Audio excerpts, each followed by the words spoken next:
Monsieur le Président du jury, honoré membre du jury, distingués invités, la thèse qui sera soutenue tout à l'heure intitulée Évaluation du niveau de satisfaction des parents d'enfants à besoins spécifiques sur la qualité de service offert par certaines écoles inclusives de Kinshasa et de la plume de M. Pakani Floride. Le protocole invite ainsi très respectueusement Monsieur le secrétaire général à la recherche de l'Université pédagogique nationale, le professeur Albert Pontuela. Professeur enseignant du bébé qui est au moment Wassaïla, recteur de l'Université pédagogique nationale, ici représenté par le professeur Albert Pontuela, secrétaire général à la recherche, déclarons ouverte la séance de séance publique la thèse de doctorat de M. Pakani Floride. Thèse intitulée Évaluation du niveau de satisfaction des parents d'enfants à besoins spécifiques sur la qualité des services offerts par certaines écoles inclusives de Kinshasa. Demandons à l'assistance de bien vouloir respecter les caractères solennels de la présente cérémonie. De psychologie et de sciences de l'éducation, de passer devant le micro pour d'abord la vérification du dossier de l'impétrant, ensuite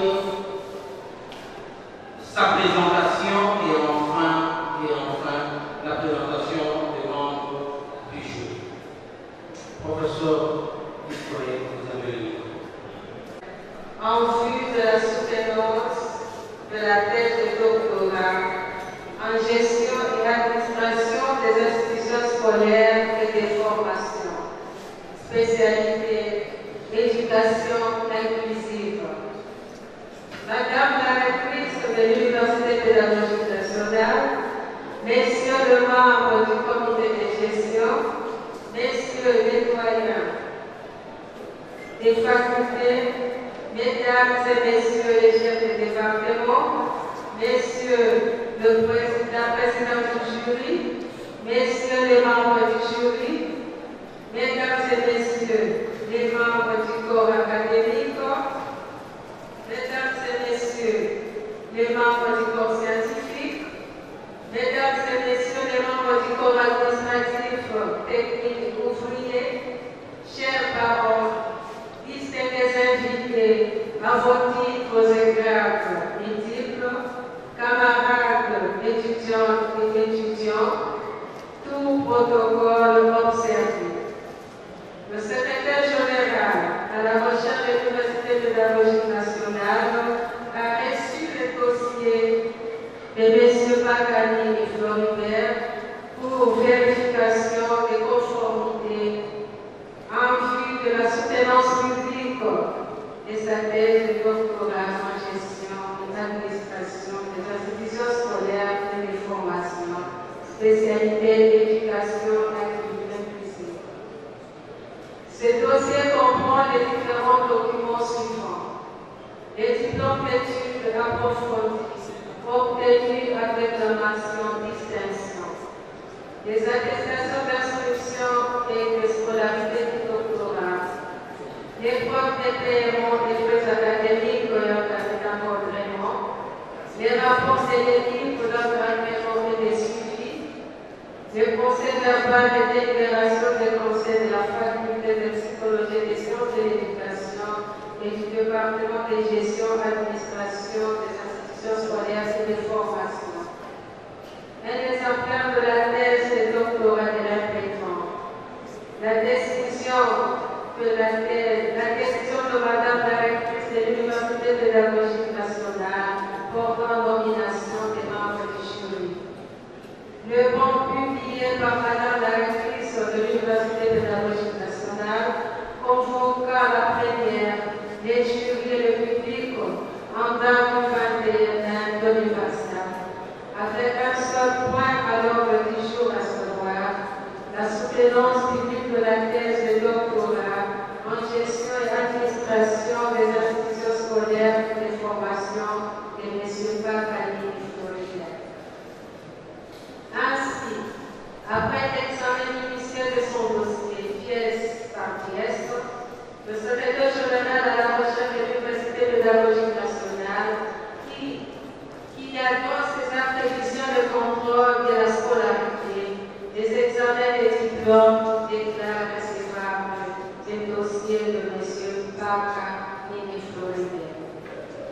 Par voie de conséquence, nous invitons Madame la rectrice de l'Université pédagogique nationale, la professeure Yvonne Idébé et Omar Aslahila, présidente de la séance, à bien vouloir autoriser la soutenance publique de la thèse de doctorat de M. Bagani et Floribert. Thèse intitulée Évaluation du niveau de satisfaction des parents d'enfants à besoins spécifiques sur la qualité des services offerts par certaines écoles inclusives de Kinshasa. Fait à Kinshasa le 21 mai 2025, le secrétaire général de la recherche, Albert Paul Kingela.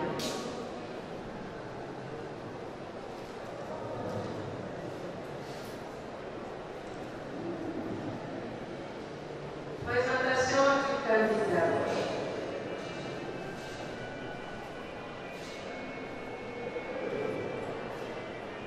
Le récipiendaire du jour répond au nom par Annie et Floribert. Il est né à Kinshasa le 23 octobre 1961. Il est originaire de la province du Congo central. Il a fait ses études primaires au collège des bonnes expériences en Belgique en 1974.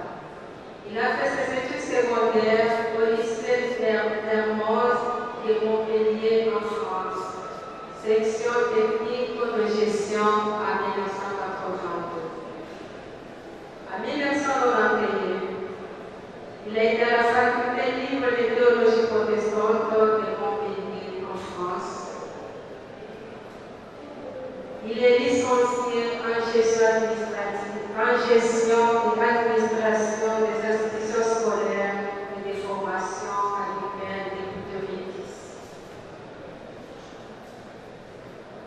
Il est détenteur d'un diplôme d'études approfondies en PSF à l'UPR en 2021. De 2011 à nos jours, il est assistant du secrétaire général académique à l'Institut supérieur de technique protestante de Kinshasa.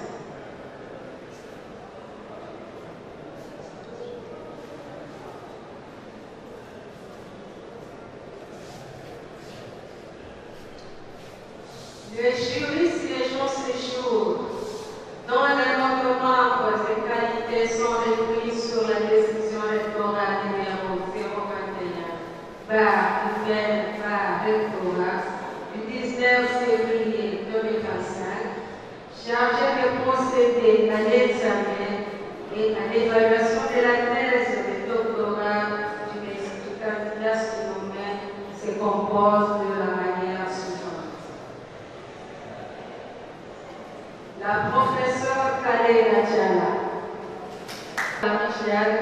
est docteur en psychologie de l'Université pédagogique nationale depuis 2013. Elle est rattachée à la faculté de psychologie des sciences de l'éducation de l'Université pédagogique nationale. Elle est spécialiste en psychologie du développement humain, en psychologie du travail, en psychologie sociale et des organisations et en psychologie sociale. Elle a actuellement le grade de professeur. Elle est auteure de plusieurs publications scientifiques dans le domaine précité. Le professeur Kapega Kasongo Jean-Jacques. Le professeur Kapega Kasongo est docteur en psychologie de l'Université de Kisangani depuis 1996. Il est rattaché à la faculté de psychologie et des sciences de l'éducation de l'Université pédagogique nationale. Il est spécialiste en psychologie de l'adulte, en psychologie interculturelle et en psychologie de l'inadaptation. Il a actuellement le grade de professeur ordinaire. Il est auteur de plusieurs publications scientifiques dans les domaines précités. Les professeurs Mukao et Moué. Les professeurs Mukao et Moué, le docteur en qualité de promoteur.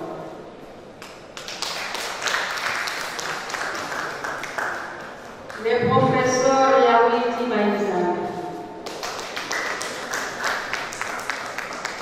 Le professeur Yawiti est docteur en sciences de l'éducation de l'Université Maria Boari, Brazzaville.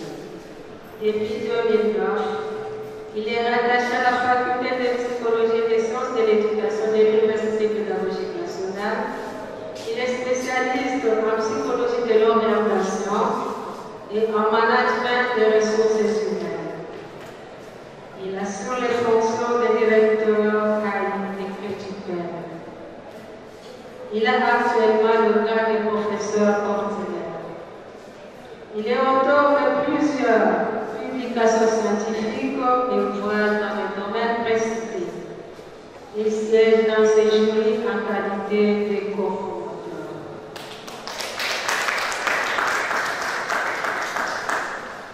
Les professeurs Zakaroufou.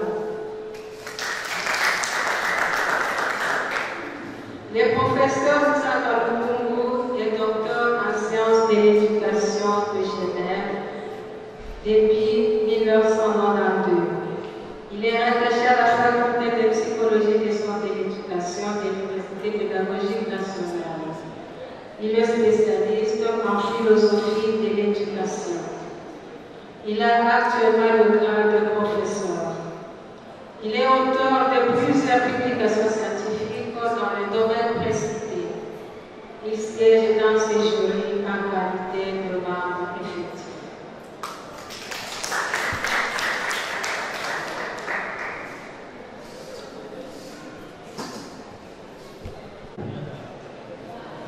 Merci, Madame la Vice-Doyenne. Nous invitons à présent Monsieur le Secrétaire général à la Recherche pour autoriser le début de la soutenance. Professeur ordinaire du Fonds du mouvement Wassaïla, rectrice de l'Université pédagogique nationale, ici représenté par professeur Albert Bogi, secrétaire général de la Recherche, attendu que le jury voté par la question électorale de 2021 par le PAREX par 2025 du 19 février 2025, Madame la rectrice de l'Université pédagogique nationale, en vue de l'examen de la tête électorale de M. Marc-Henri a procédé à la jurisprudence et a déclaré la victime principale, telle qu'est confirmée par le secrétaire de la Recherche, en vertu du pouvoir qui nous sont conférés par l'autorité judiciaire et par la loi régissant l'enseignement supérieur universitaire. Nous autorisons la soutenance publique de la tête électorale intitulée Évaluation du niveau de satisfaction des parents d'enfants à besoins spécifiques sur la qualité des services offerts par certaines écoles et musées de Kinshasa. En vue de notre titre de secondaire par la ligne prioritaire et de Kinshasa des 21 mai 2025. Vous devez enfin vous libérer momentanément Monsieur le Secrétaire général à la Recherche, qui nous reviendra pour suspendre la séance.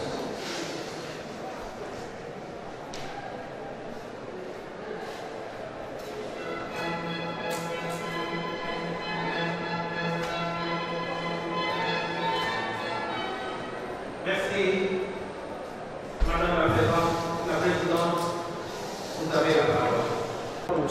9 sur 10. 22,7% ont bien coté. 7 sur 10. 4% coté moyennement. 6 sur 10. Et 29. 29,4% ont négativement coté, dont 22,7% 5 sur 10, 4% 2 sur 10 et 2,7% 1 sur 10. Donc, résultat moyen.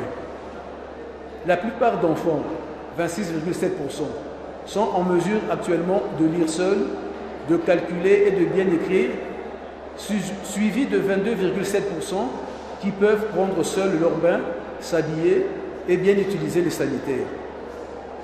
La plupart d'enfants, 33%, ne sont pas en mesure de communiquer correctement, suivi de 26,7% qui ne prennent pas des initiatives.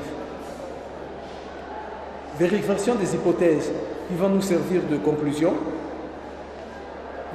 Madame la présidente du jury, messieurs les membres du jury, les résultats obtenus de notre recherche indiquent ce qui suit. Au regard de ces résultats, nos hypothèses s'avèrent confirmées du fait que le niveau d'études ou la profession détermine la qualité du niveau de satisfaction des parents d'enfants à besoins spécifiques sur les services éducatifs offerts par certaines écoles inclusives de Kinshasa. L'âge réel, le niveau d'études, la profession, le genre, l'état civil, l'espace linguistique et la commune de résidence sont contenus dans les caractéristiques socio-professionnelles. L'évaluation du niveau de satisfaction des parents d'enfants à besoins spécifiques sur la qualité des services éducatifs offerts par certaines écoles inclusives dépend de la nature des services offerts par certaines écoles inclusives de Kinshasa. Chaque école milite pour améliorer la qualité de ses services éducatifs à travers un leadership éducationnel mettant l'accent sur l'influence exercée par les professionnels de l'éducation lors du processus d'enseignement et d'apprentissage. La mise en place d'un dispositif d'évaluation du niveau de satisfaction permet de définir les critères de qualité des services éducatifs offerts aux enfants à besoins spécifiques par certaines écoles inclusives de Kinshasa. Nous proposons que les pouvoirs publics rendent opérationnel le service d'orientation dans toutes les écoles de la République démocratique du Congo. Ce service a pour tâche la prévention et la prise en charge des enfants à besoins spécifiques. Lorsqu'il s'agit d'offrir des services éducatifs de qualité aux enfants à besoins spécifiques, les écoles inclusives doivent prendre en compte la satisfaction de leurs parents. Ces derniers sont des partenaires importants dans le processus éducatif et leur participation active peut contribuer grandement à la réussite des enfants à besoins spécifiques. L'évaluation du niveau de satisfaction des parents d'enfants à besoins spécifiques est importante pour plusieurs raisons. Elle permet aux écoles inclusives de comprendre les besoins et attentes des parents. Elle peut aider à renforcer la confiance et la communication entre les parents et les écoles inclusives. Elle peut aider les écoles inclusives à évaluer leurs propres performances et à s'assurer qu'elles offrent des services éducatifs de qualité. Les écoles inclusives peuvent évaluer le niveau des parents d'enfants à besoins spécifiques de manière efficace par les sondages, les réunions avec les parents d'enfants à besoins spécifiques et un guide d'entretien semi-dirigé à la fin de l'année scolaire. L'évaluation du niveau de satisfaction par les parents d'enfants à besoins spécifiques est une étape cruciale dans la mise en place d'une éducation inclusive. Nous avons dit et nous vous remercions.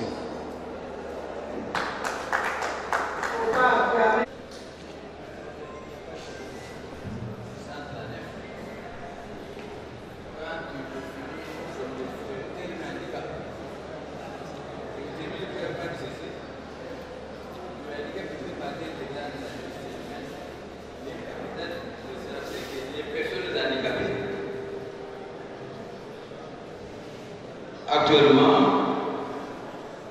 pour encore alléger, il y a des termes qui sont prises. On ne parle plus de la personne handicapée, on parle bien de la personne vivant avec handicap. C'est rapporté à la page 142. La formation des personnes handicapées, non, je préfère l'expression des personnes vivant avec handicap.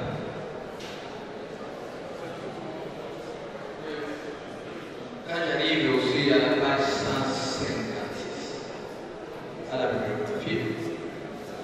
Je trouve que la version que vous avez utilisée est ancienne. L'actuelle version de l'APA admet seulement de mettre les références.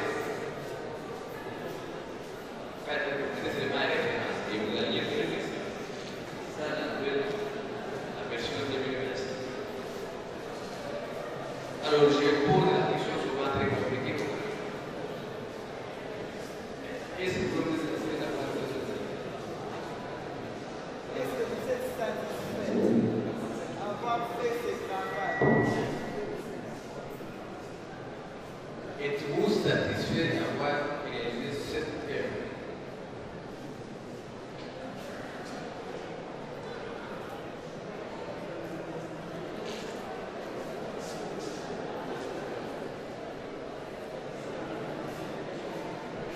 Nous avons eu le cœur à l'ouvrage.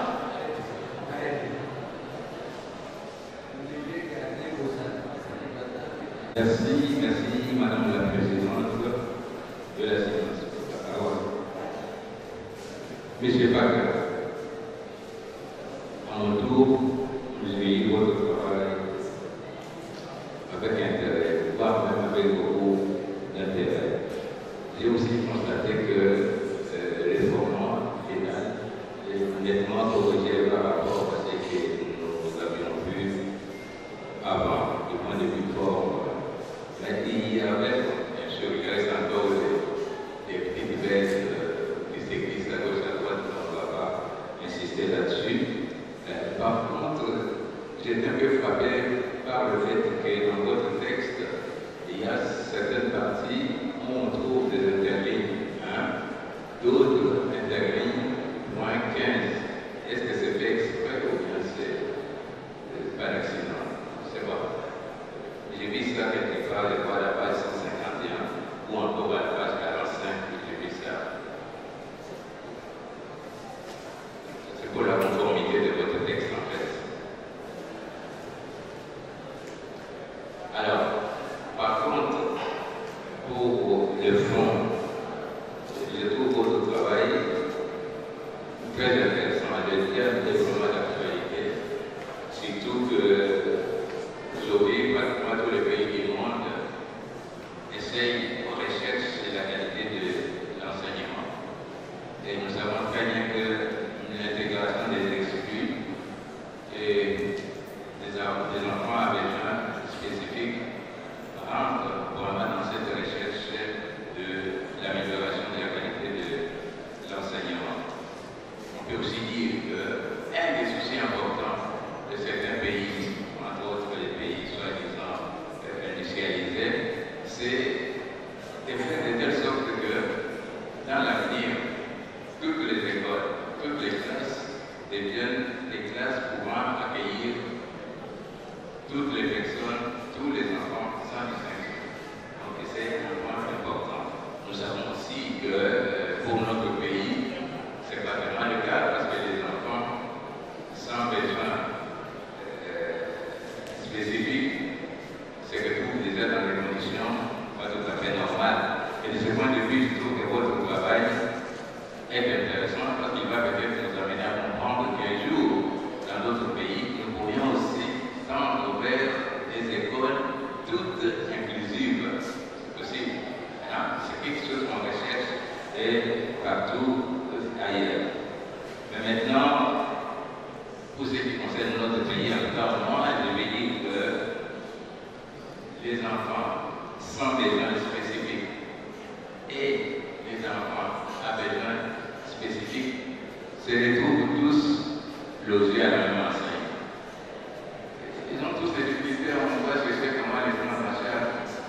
C'est donc une adaptation générale. Je ne sais pas si c'est quelqu'un qui est parmi nous aussi. Alors, ceci dit, je vais quand même vous poser 2 ou 3 questions. La première, quelle différence vous faites entre éducation inclusive et enseignement inclusif?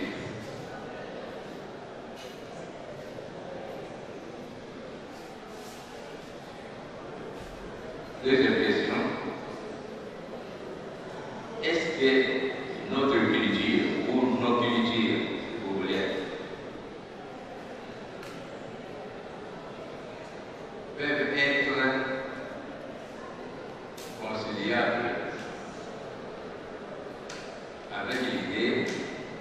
l'approche de l'enseignement inclusif.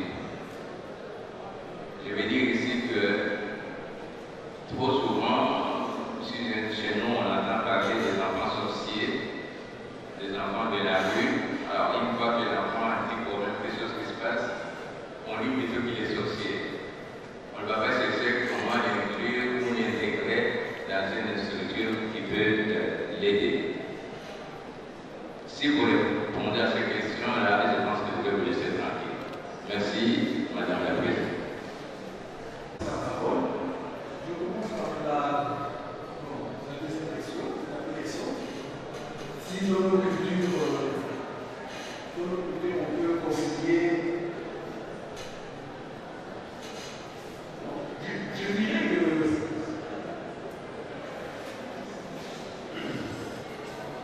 parce que bon, nous vivons dans une société, donc nous sommes dans le tiers-monde. Donc il y a le côté urbain et le côté rural. Bon, la majorité des habitants habitent les campagnes. La minorité habite les villes. Dans les campagnes, les gens sont plus traditionnels.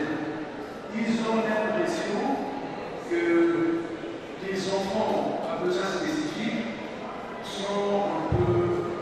sont beaucoup marginalisés, même dans les localités. Parce qu'on les prend comme des enfants sorciers. Mais tandis que dans les villes, avec le contact avec le monde de l'extérieur, il y a de moins en moins des gens qui résolvent comment les milieux locaux. Donc nos villes, là c'est une école inclusive. Dans nos villes, c'est bénéfique. Mais par contre, dans les campagnes, c'est pas sûr. Parce que les parents sont très réticents. Mais je suis optimiste. Je pense que petit à petit, dans nos sociétés, dans nos cultures, les mythes de l'enfant à besoins spécifiques va tomber. On ne va plus le prendre pour un enfant marginalisé. On va le prendre pour un enfant qu'on doit intégrer dans la société.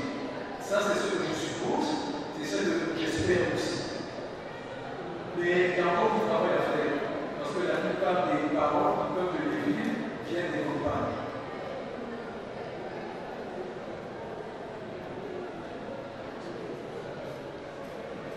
Oui, ça va bien de séparer donc les villes et les campagnes. Mais maintenant, on vit. Est-ce que ça c'est conciliable avec une école ou une classe inclusive? C'est ça? Chez le pasteur, parce qu'il pense que c'est un problème spirituel. Bon.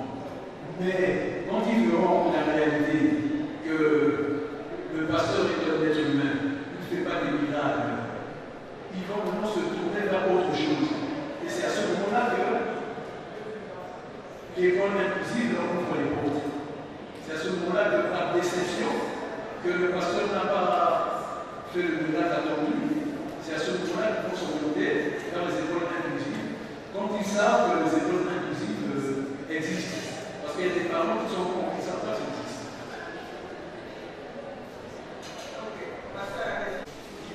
Il y a une différence entre l'éducation inclusive et enseignement inclusif. Bon. En général, le langage courant utilise les deux.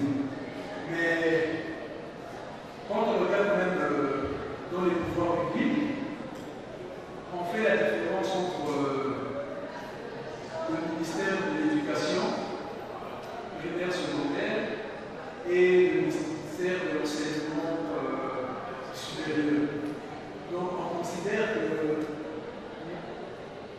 l'enseignement englobe aussi l'éducation. Bon, mais d'après moi, la différence entre l'éducation inclusive et enseignement inclusif, c'est que l'éducation inclusive est plus large que l'enseignement inclusif qui est plus spécifique. Pour moi, l'enseignement inclusif cadre une particularité, mais dans l'éducation inclusive, on peut englober aussi l'enseignement inclusif. Votre travail, là où vous distinguez les choses très bien. Merci. Merci, Madame la Présidente. D'abord, M. Paka, félicitations. Nous avons constaté que vous avez suivi des remarques de la presse jeunesse. Mais j'ai une remarque de force. Je ne sais pas si j'ai un autre exemplaire. Prenez votre travail à la page 7. 7 chiffres romains. Quand j'ai commencé à contrôler, je voulais voir les tableaux 1. Vous avez mis le tableau 1 à la page 41. J'ai cherché ce tableau-là, je ne l'ai pas trouvé. J'ai trouvé le tableau à la page 44. De même que le tableau 2. Tableau 2, c'est à la page 48. Bon, je termine par le tableau 3, vous avez mis la page 88, non. La page 88, le tableau 3 chez moi est à la page 100. Je ne sais pas si vous avez un autre exemplaire. Bon, comme nous n'avons pas beaucoup de temps, prenez la première question.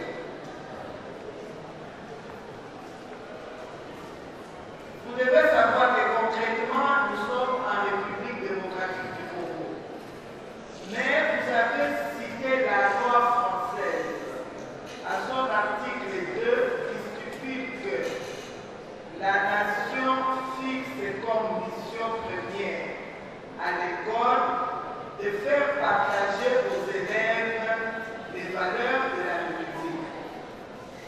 Expliquez-nous ça concrètement. Qu'est-ce que cela signifie? Vous avez préféré prendre la loi française à son article 2. Notez cette question. Concrètement, expliquez-nous. Nous ne sommes pas en France, nous sommes en RDC. Et pourquoi cette loi française dans votre travail? Deuxième question. Je vous demande de vous poser vous-même une question sur vos résultats. Et vous donnez la réponse à cette question-là que vous-même vous êtes posée. Vous avez la parole. Sur la loi française, j'ai remarqué que nous sommes dans l'espace francophone. Et j'ai remarqué que le droit français a une grande influence sur le droit de plusieurs pays francophones africains. Par exemple, quelque chose, bon, s'il y avait des juristes, ils allaient vous donner raison. Quand il a même été Premier ministre, le professeur Dupouya, le code qu'il a publié de tous les étudiants congolais qui sont en France, sache que le professeur Dupouya a carrément pris le code français. Là où on a mis la République française, il a tout simplement mis la République du Zaïre. Donc c'est pour dire que les lois françaises sont adaptées dans nos pays. Moi, je n'ai pas voulu coller en mettant la loi congolaise. C'est pour cela que j'ai mis à l'état vu la loi française. Mais j'aurais pu faire comme l'ancien Premier ministre, le professeur Dupouya, publier un livre et changer carrément la nationalité. Et le livre a été applaudi, félicité pour son génie créateur. C'est tout simplement, je voulais être conforme à ma source. Oui, passez à la question suivante. Bon. Question sur les résultats. Bon, question que je peux poser. La question que je peux me poser, je peux dire que si par exemple c'était à refaire, est-ce que je nous prendrais de la même manière, avec les mêmes écoles? Bon, la question, de la même manière, oui, mais j'essaierai d'élargir pour aller au-delà même de la ville de Kinshasa, dans d'autres villes du pays. Par exemple, bon, à l'est c'est difficile, mais par exemple, au Congo central et à côté. Vous êtes des Congo central? Oui. Donc, vous pouvez aller à Mayotte. Oui, c'est la route des Congo. Ah oui, là, vous n'êtes pas bon là-bas. Bon, on est dans le tiers-monde. C'est en réalité sans une route, le Congo ne peut pas un pays. Ok, nous cédons la parole au co-commandeur qui est le deuxième conflit. Obtenir un diplôme de doctorat est une chose, mais devenir docteur en est une autre. Parce que c'est là vous faites preuve de la possession d'une doctrine et d'une philosophie dans un domaine déterminé et que vous devez aussi, à votre niveau, constituer une école de pensée. Mais ce n'est pas qu'il y ait la responsabilité de se tenir devant nous. Je garde une pensée pieuse à son feu papa, qui a bien voulu le voir soutenir sa dissertation doctorale. Malheureusement, le papa nous a quittés bien avant ce moment ici. Et certainement là où il est, il doit se réjouir du fait que son fils puisse se tenir devant ce jury, nous présenter les résultats de ses recherches du terrain. Quelle lecture faites-vous des réponses que vous avez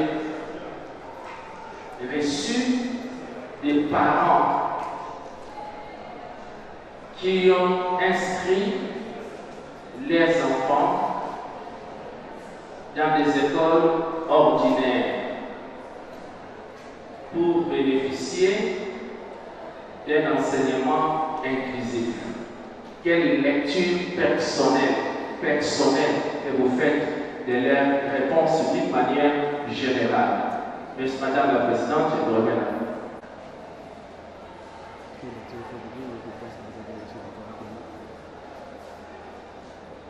Ce que j'ai constaté, c'est que la plupart des enfants à besoins spécifiques, il y a plusieurs sortes de niveaux.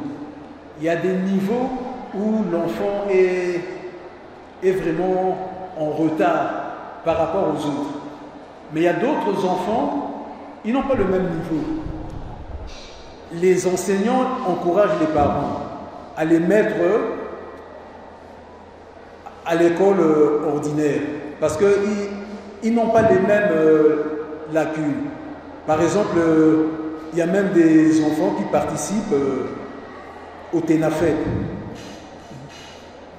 parce qu'ils n'ont pas vraiment un lourd handicap, ils ont un léger handicap. Donc chez les parents, il y a deux catégories. Ceux dont les enfants ont un lourd handicap et ceux dont les parents ont un léger handicap. Les légers handicaps, ils ont confiance que ça ira mieux demain. Et ils veulent le plus vite possible à placer leurs enfants dans les écoles ordinaires. Mais c'est plutôt ceux qui ont un lourd handicap qui, bon, sont pas très optimistes. Ils disent on verra après. Bon. Mais j'ai remarqué, chez les parents, il faut les distinguer entre ceux dont les enfants ont un lourd handicap et ceux dont les enfants ont un léger handicap. Parce que l'espoir, je l'ai trouvé chez les parents qui ont un léger handicap. Mais chez les parents dont les enfants ont un lourd handicap, ce n'est pas vraiment le désespoir. parce qu'ils y croient encore. Mais ils n'ont pas beaucoup d'illusions.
Comme ça, à notre tour, nous aussi, nous ferons école, nous formerons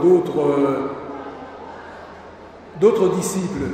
Ce que j'aimerais maintenant, c'est qu'un jour, je me retrouve dans un jury de thèse, soit comme promoteur, ou bien soit comme en train d'encadrer un futur doctorant. Ok, nous cédons la parole au public. La séance est suspendue. Nous invitons les jurys à se retirer en vue de procéder à la délibération.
événement d'aujourd'hui, mesdames et messieurs de l'assistance à vos différents titres et qualités respectives, la réalisation de ce travail est le fruit des efforts conjugués de plusieurs personnes.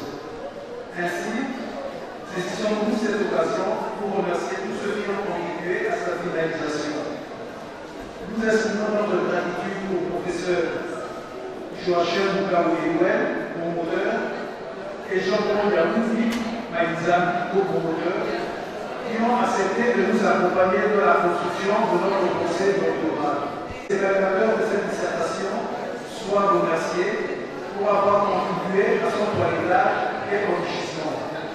À tous les amis, compagnons de lutte, parents d'élèves à besoins spécifiques et aux directions d'école qui nous ont offert un cadre de travail, nous leur remercions pour leur franche et bonne collaboration. Que toutes les paroles, que toutes les personnes qui nous ont aidés d'une manière ou d'une autre, trouvent ici l'expression de notre grande reconnaissance.